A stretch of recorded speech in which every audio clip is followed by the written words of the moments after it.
bertanya-tanya, kenapa wahyu pertama Islam turun di Jazirah Arab? Apakah itu hanya kebetulan? Pemilihan kaum Arab sebagai penerima pertama wahyu bukan sekedar sejarah biasa. Ini adalah bagian dari rencana ilahi. Bahasa Arab adalah bahasa Al-Quran. Budaya Arab menjadi rumah awal Islam. Tapi ingat, Islam itu universal, tidak eksklusif untuk bangsa Arab aja.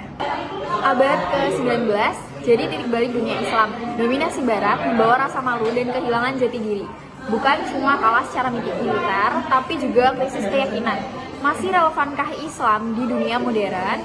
Beberapa kelompok kembali ke ajaran dasar Islam, yang lain menanti Imam Mahdi. Sebagian mencoba mengadopsi modernisme dan sekularisme, namun itu baru populer di abad ke-20. Setelah dominasi Barat, politik dan agama tidak bisa lagi dipisahkan. Bagi banyak orang Arab, Islam adalah kekuatan politik dan spiritual sekaligus. Tragedi Palestina menjadi puncak rasa sakit, tapi juga jadi titik balik. Palestina jadi simbol identitas, agama, dan perjuangan nasional. Nasionalisme Arab pertama kali lahir dari kalangan terpelajar Kristen Suriah. Tapi makin lama, makin banyak yang melihat bahwa Arab menjadi Muslim. Bahkan di jalanan, orang menyamakan Islam dengan Arab. Penjajahan Barat bukan hanya tentang wilayah, tapi juga pikiran, media, pendidikan, bahkan agama, semua jadi target. Lalu muncul pemikir Islam yang bersikap apologetik, berusaha membuktikan bahwa Islam itu lebih dulu loh daripada Barat dalam segala hal. Dominasi Barat mempercepat lahirnya gerakan kembali ke sumber Islam. Mereka menolak filsafat, sufisme, bahkan seni Islam. Tokoh-tokoh seperti Muhammad bin Abdul Wahab dan Rashid Rida menguatkan arah ini. Perjalanan panjang dunia Arab dan Islam tak bisa lepas dari pilihan ilahi, guncangan modernitas, dan pencarian jati diri. Dari wahyu di gua hingga perlawanan di jalanan, cerita ini terus berlanjut. Pada abad ke-14 Hijrah, dunia Arab berada di tengah arus perubahan besar. Pemikiran Islam mulai bergerak ke arah baru, dipimpin oleh tokoh seperti Muhammad Abduh yang menawarkan pendekatan rasional dalam memahami agama. Namun, gelombang pembaruan ini tak berjalan mulus. Ia berhadapan langsung dengan arus puritanisme yang menekankan penafsiran literal dan menolak spekulasi filosofis.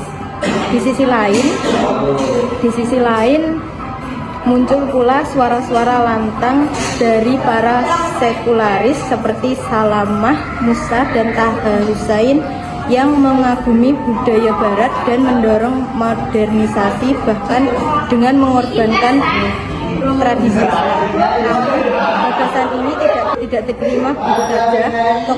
Tokoh tradisional bangkit membela identitas Islam yang mereka anggap ancaman. Setelah Perang Dunia Kedua, harapan pada ideologi Barat mulai runtuh. Kekecewaan terhadap kolonialisme dan krisis normal dunia modern mendorong masyarakat Arab kembali ke Islam, bukan hanya sebagai agama, melainkan sebagai sistem hidup. Di tengah derasnya arus globalisasi dan gaya hidup konsumtif, banyak yang merasa kehilangan arah dan kembali mencari makna dalam nilai-nilai Islam.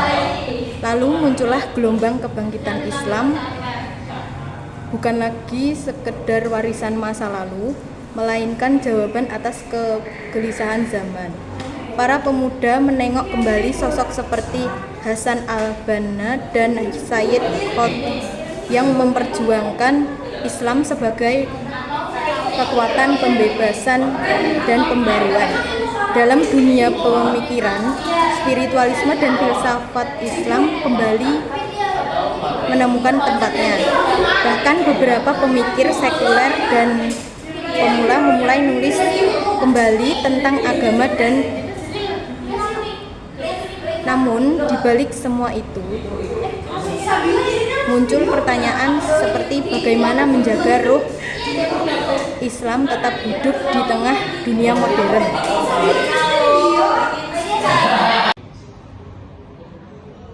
Sufisme telah memainkan peran penting dalam kehidupan spiritual dan religius masyarakat Arab kontemporer, mengalami pembaruan pada abad ke-19 dan abad ke-20. Berbagai ordo Sufis seperti Syaidiyah, Nusrutiyah, Badawiyah, dan Darkawiyah telah mengalami revitalisasi dan ekspansi berdampak pada kehidupan religius di seluruh dunia Arab. Tokoh-tokoh seperti Syekh Al-Alawi dan Salama Hasan Al-Radi telah mendirikan cabang-cabang ordo sufi yang berpengaruh menarik pengikut dari berbagai strata sosial termasuk mahasiswa muda. Beberapa dekade terakhir telah melihat meningkatkan ketegangan sosial dan politik di dunia Arab yang mengarah pada munculnya tren baru dan erosi kualitas hidup religius, terutama di antara segmen pemuda perkotaan tertentu. Terlepas dari munculnya ideologi politik sekular dan anti-Islam, telah terjadi kebangkitan minat agama tradisional yang nyata, terutama di kalangan generasi muda, mencari jawaban dalam tradisi budaya dan agama mereka sendiri.